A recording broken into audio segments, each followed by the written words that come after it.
Ressurreição do corpo terreno de Cristo. Perfeito é Deus, o Senhor. Perfeita a sua vontade que está nele e dele emana para gerar e conservar a obra da criação. Perfeitas são, por isso, também as leis que, em sua vontade, perpassam a criação. Perfeição, no entanto, exclui de antemão qualquer desvio. É esta a base que justifica incondicionalmente a dúvida a propósito de tantas afirmações. Várias doutrinas se contradizem porque, ao mesmo tempo que ensinam acertadamente a perfeição de Deus, estabelecem asserções absolutamente opostas, exigindo que se creia em coisas que excluem a perfeição de Deus e de sua vontade, que se encontra nas leis da criação. Com isso, disseminou-se em muitas doutrinas o germe da doença. Verme corroedor que um dia deverá fazer desmoronar toda a estrutura. Tal desmoronamento será tanto mais inevitável onde tais contradições se tornaram as colunas mestras, não apenas pondo em dúvida a perfeição de Deus, mas até mesmo negando-a diretamente. Essa negação da perfeição de Deus faz até parte das exigências de credos dogmáticos, as quais só então possibilitam a entrada nas comunidades. Temos aí a questão sobre a ressurreição da carne com referência à ressurreição do corpo terreno do Filho de Deus, que a maioria das pessoas aceita impensadamente, sem deixar entrever a mínima compreensão. Outros, por sua vez, apropriam-se de tal asserção com uma ignorância totalmente consciente, por não disporem do preceptor que pudesse dar uma explanação correta sobre isso. Que quadro triste se oferece aí ao observador sereno e sincero. Quão lastimáveis se apresentam diante dele tais pessoas, as quais muitas vezes ainda se consideram orgulhosamente como partidárias fervorosas de sua religião, como fiéis ortodoxos, quando demonstram o fervor ao olhar precipitadamente com um ignorante desdém para quantos pensam de modo diverso, sem pensar que exatamente isso tem de ser considerado como sinal infalível de absoluta incompreensão. Quem, sem questionar, aceita e confessa como convicção própria assuntos importantes, mostra com isso ilimitada indiferença, mas nenhuma verdadeira fé. Nessa situação se encontra um tal ser humano diante daquele que ele costuma chamar de Altíssimo e de Santíssimo, o que deveria significar para ele o conteúdo e o apoio para toda a existência. Com isso, ele não é um elo vivo de sua religião a quem possa advir ascensão e libertação, mas um metal ressoante, apenas um chocalho vazio e tininte, alguém que não compreende as leis de seu Criador e nem se empenha em reconhecê-las. Para todos que assim agem, isso significa uma parada e um retrocesso no caminho que deve conduzi-los para fins de evolução e benefício através da matéria, rumo à luz da verdade. Também a concepção errada da ressurreição da carne é, como qualquer outra conceituação errônea, um estorvo gerado artificialmente, que eles levam consigo para o além, diante do qual têm de ficar parados, não podendo prosseguir, porque não podem libertar-se disso sozinhos, pois a crença errada pende firmemente neles, atando-os de tal modo que qualquer livre visão para a verdade luminosa lhes é cortada. Não ousam pensar diferentemente e, por isso, não podem progredir. Com isso advém o perigo de que as almas que se mantêm assim atadas por si próprias percam ainda o último prazo de se libertarem, não ascendendo à luz em tempo, pelo que terão de resvalar para a decomposição, encontrando como meta final a condenação eterna. Condenação eterna é estar permanentemente desligado da luz. É ficar separado dela, por si próprio e para sempre, pela natureza do fenômeno lógico de não poder voltar à luz como personalidade plenamente consciente e desenvolvida. Essa circunstância decorre do arrastamento à decomposição que pulveriza e dissolve, junto com o corpo de matéria fina, também tudo o que houver sido conquistado espiritualmente de pessoal consciente. É então a chamada morte espiritual, da qual não pode mais haver nenhuma ascensão à luz para o eu consciente que até aí se havia desenvolvido, ao passo que este, numa ascensão, não somente permanece, mas continua evoluindo até a perfeição espiritual. A pessoa que passa para o além com uma crença errada ou irrefletidamente aceita como sendo própria, permanece impedida até se tornar livre e viva em si mesma mediante outra convicção, rompendo assim o obstáculo que, devido à sua própria crença, a impede de tomar o caminho certo e verdadeiro e de ali prosseguir. Mas essa superação e o desenvolvimento de forças necessários para libertar-se a si mesma de tal ilusão são imensos.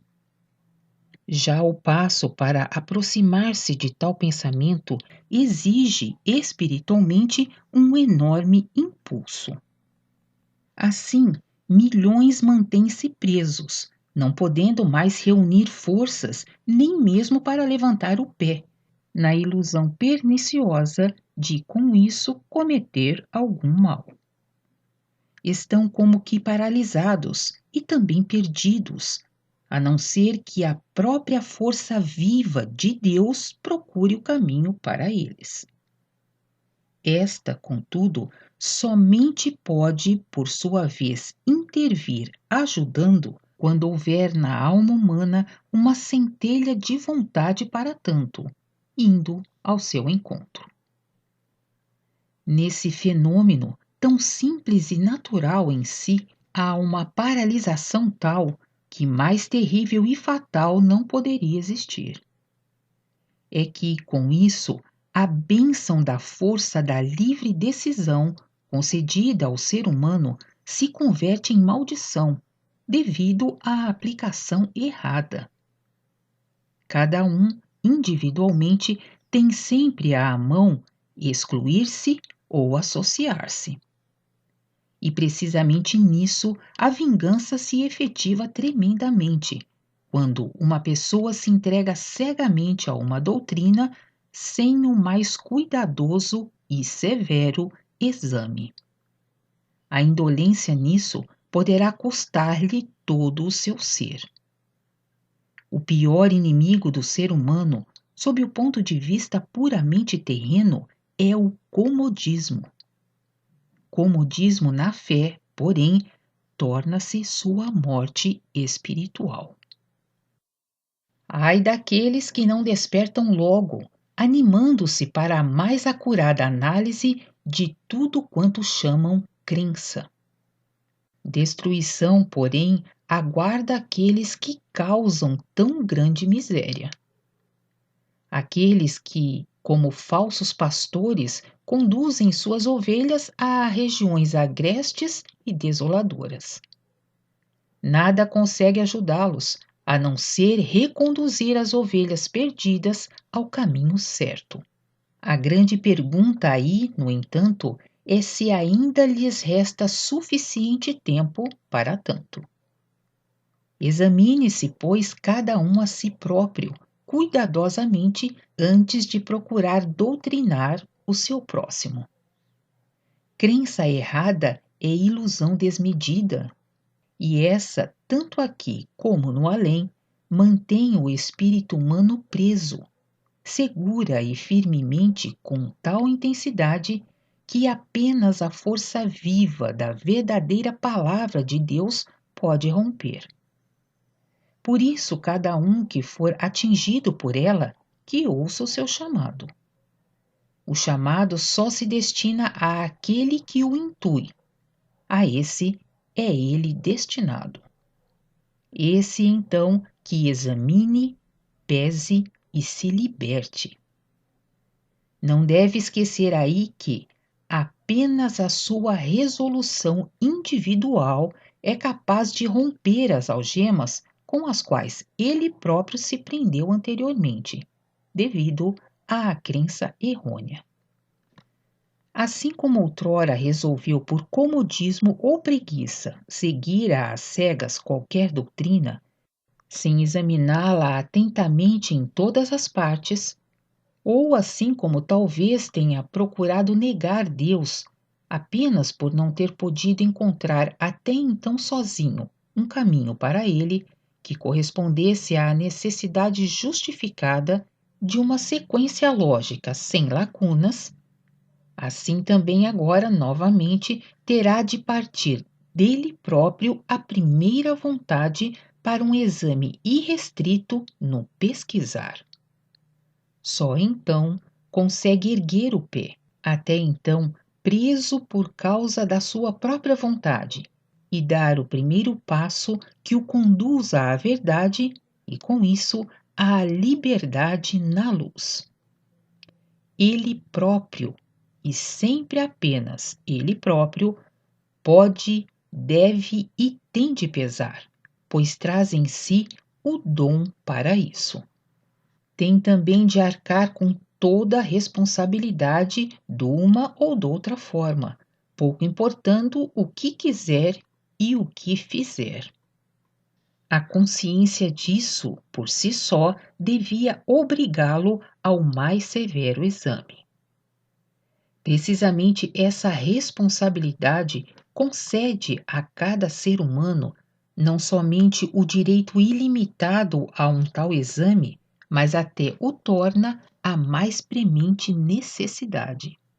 Considere ele isso calmamente como um sadio instinto de autoconservação, o que absolutamente não é errado, pois ele não assina qualquer contrato terreno que lhe imponha uma responsabilidade sem antes examinar rigorosamente, palavra por palavra, e refletir se pode cumprir tudo. Não é diferente, porém muito mais sério, nas relações espirituais referentes à decisão de entregar-se a qualquer crença. Se a tal propósito os seres humanos pusessem em prática um instinto de autoconservação algo mais sadio, isso não seria pecado, mas bênção. Ressurreição da carne.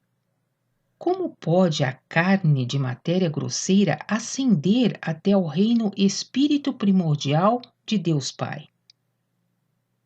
Matéria grosseira que nem sequer consegue passar para a matéria fina do além. Tudo quanto seja de matéria grosseira, até mesmo de matéria fina, está sujeito à decomposição segundo as leis eternas da natureza.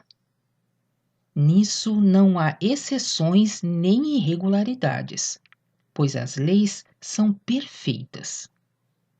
Portanto, o que é de matéria grosseira também não pode, depois da morte, ascender ao reino do Pai, e nem mesmo para o além de matéria fina, sujeito igualmente à decomposição. Devido à perfeição das leis divinas da natureza, tais aberrações são simplesmente impossíveis. Em escala pequena, tudo isso é também nitidamente observável nas leis da física, as quais igualmente nada mais demonstram do que as inamovíveis leis do Criador, que perpassam também esse campo, assim como tudo no existir universal. Tudo quanto existe se encontra, pois, submetido às leis uniformes de origem, as quais trazem em si, de maneira clara e nítida, a vontade divina, simples, porém indesviável. Nada pode ser separado disso. Tanto mais lastimável é, por isso, quando algumas doutrinas não querem reconhecer precisamente essa colossal grandeza de Deus que aí se manifesta, com a qual ele, visivelmente, tanto se aproxima da humanidade em sua compreensão. Cada doutrina indica de modo absolutamente certo a perfeição de Deus. Se, portanto, a origem ou a fonte primordial é perfeita, então somente o que é perfeito pode provir dela. Por conseguinte, devem ser perfeitas também, necessariamente, as leis da criação provenientes dos atos da vontade. De modo absolutamente natural, uma coisa não se deixa separar da outra. Essas leis perfeitas da criação, como leis da natureza, perpassam e sustentam tudo quanto se formou. A perfeição equivale, porém, à inalterabilidade. Disso resulta que é completamente impossível uma torção nessas leis básicas ou da natureza.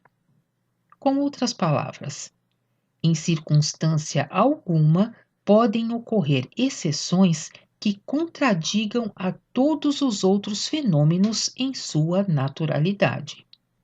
Portanto, não pode ocorrer nenhuma ressurreição da carne que, por ser grosso material, permanece incondicionalmente ligada à matéria grosseira. Uma vez que todas as leis primordiais promanaram da perfeição divina, um novo ato da vontade de Deus jamais poderá se desenvolver de forma diferente do que a dada desde os primórdios da criação. Se algumas doutrinas se fecham a essa evidência, que resulta incondicionalmente da perfeição de Deus, provam então que os seus fundamentos estão errados, que estão construídos sobre o raciocínio humano adstrito ao espaço e ao tempo, e, consequentemente, não podem ter qualquer pretensão à mensagem de Deus, a qual não mostraria qualquer lacuna, uma vez que uma tal mensagem só pode advir da perfeição, da própria verdade, que é completa e igualmente compreensível em sua grandeza singela. Antes de mais nada, é natural, porque a natureza, assim chamada pelas criaturas humanas, originou-se da perfeição da vontade divina, conservando ainda hoje de maneira inalterada sua vitalidade, mas também não podendo com isso estar sujeita a exceção alguma. Quando Cristo veio à Terra a fim de anunciar a mensagem de Deus, da verdade, teve para tanto de se servir de um corpo de matéria grosseira, isto é, da carne. Já nisso, afinal, bem como pela morte corpórea ocorrida com a crucificação, cada pessoa que reflete devia reconhecer a inalterabilidade das leis da natureza. Essa carne de matéria grosseira, porém, não podia, depois da morte, constituir nenhuma exceção, devendo, portanto, permanecer no mundo de matéria grosseira. Não podia ressuscitar a fim de entrar num outro mundo. As leis divinas ou naturais, firmemente estabelecidas, não consentem isso, por causa de sua perfeição emanada da vontade divina. Nem podem, do contrário, não seriam perfeitas, e isso, por sua vez, faria com que também a vontade de Deus, sua força e Ele próprio não fossem perfeitos. Uma vez que isso fica excluído, como cada ciência pode verificar na própria criação, é errado e constitui uma dúvida em relação à perfeição de Deus, quando deve ser afirmado que esta carne, de matéria grosseira, tenha ressuscitado e, após 40 dias, ingressado num outro mundo. Se a carne realmente deve ressuscitar, isso só poderá ocorrer quando a alma, ainda ligada por um cordão de matéria fina ao corpo de matéria grosseira durante algum tempo, for chamada de volta a esse corpo. Devido às leis naturais, isso somente pode acontecer enquanto persistir esse cordão. Uma vez desligado tal cordão, um ressuscitar, isto é, uma chamada de volta da alma ao corpo de matéria grosseira de até então, seria impossível. Isso igualmente está sujeito estritamente às leis da natureza sem lacunas, e nem o próprio Deus o conseguiria, pois seria contra as suas próprias leis perfeitas, contra a sua vontade perfeita que atua de modo automático na natureza. Exatamente devido a essa perfeição, nunca poderia lhe ocorrer ideia tão imperfeita, que apenas constituiria um ato de arbitrariedade. Aqui se mostra mais uma vez uma aparente limitação de Deus na obra da criação, devido à sua irrestrita perfeição, que tem de ser cumprida de qualquer forma e não admite alteração alguma, a qual, porém, nem é intencionada nem necessária.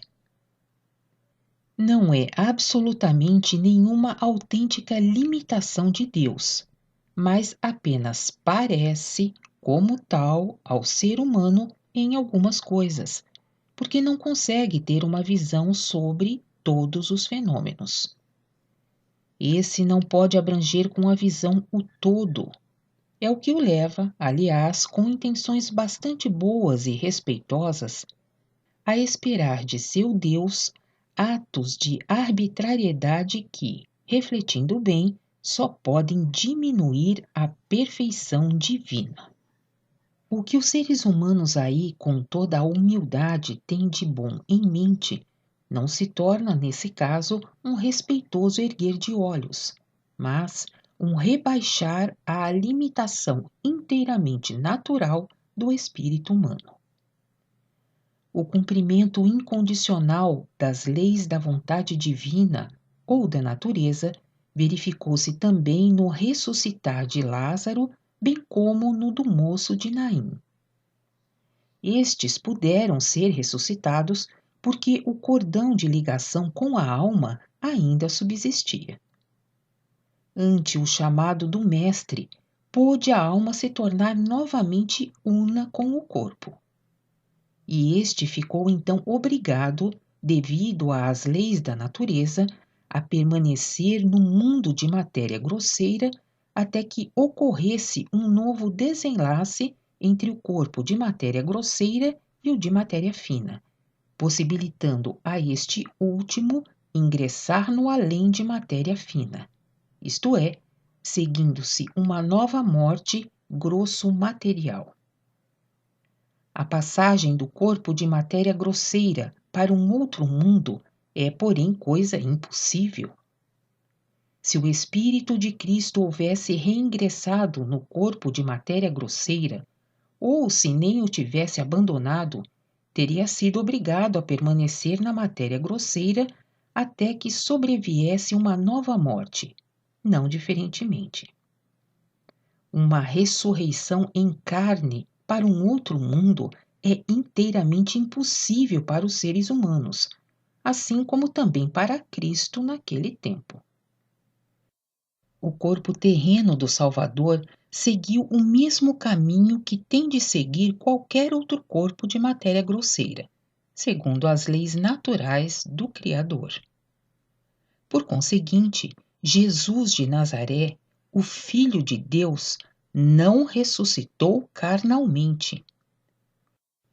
E, todavia, não obstante toda a lógica e a muito maior veneração a Deus justamente aí contida, ainda haverá muitos que, na cegueira e na indolência de sua crença errada, não quererão seguir os caminhos tão simples da verdade. Certamente também muitos que não poderão seguir devido à própria limitação. Outros, por sua vez, que tentarão lutar raivosamente contra isso com intenção plena, pelo receio bem fundado de que toda a sua estrutura de crença cômoda soerguida com esforço terá de ruir. De nada lhes pode adiantar se, com base, se apoiarem em tradições verbais, pois os discípulos também eram seres humanos.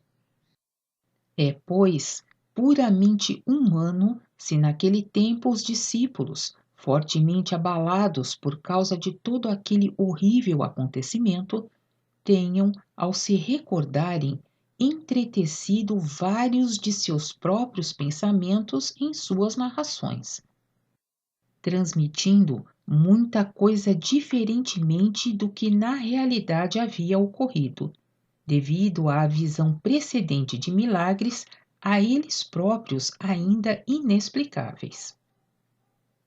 Assim como na errônea fusão do Filho de Deus e do Filho do Homem, seus escritos e narrativas, muitas vezes, basearam-se em demasia nas próprias pressuposições humanas, as quais estabeleceram para mais tarde a base de muitos erros. Mesmo que tivessem a seu lado, como auxílio, a mais forte inspiração espiritual, apesar disso, interferem intensamente na retransmissão opiniões pré-concebidas, turvando muitas vezes a mais bem intencionada e a mais clara imagem. O próprio Jesus, no entanto, não deixou quaisquer escritos nos quais unicamente seria possível basear-se de modo incondicional e categórico. Nunca teria dito ou escrito algo que não concordasse com as leis de seu Pai, as leis divinas da natureza ou a vontade criadora, de modo pleno e integral. Ele próprio disse, pois, expressamente: vim para cumprir as leis de Deus. As leis de Deus, porém, repousam nítidas na natureza, a qual, aliás, se estende para mais longe do que somente a matéria grosseira, permanecendo, no entanto, natural por toda parte, bem como no mundo de matéria fina, no enteal e no espiritual. Uma pessoa que reflete certamente conseguirá encontrar nessas significativas palavras do Salvador algo que mostre um caminho para quantos perscrutam com seriedade e que ultrapasse os confusos dogmas religiosos. Além disso, porém, cada pessoa pode achar sobre isso pontos de apoio na Bíblia, pois Jesus apareceu a muitos. Mas o que aconteceu? A princípio, Maria não o reconheceu. Madalena não o reconheceu de imediato.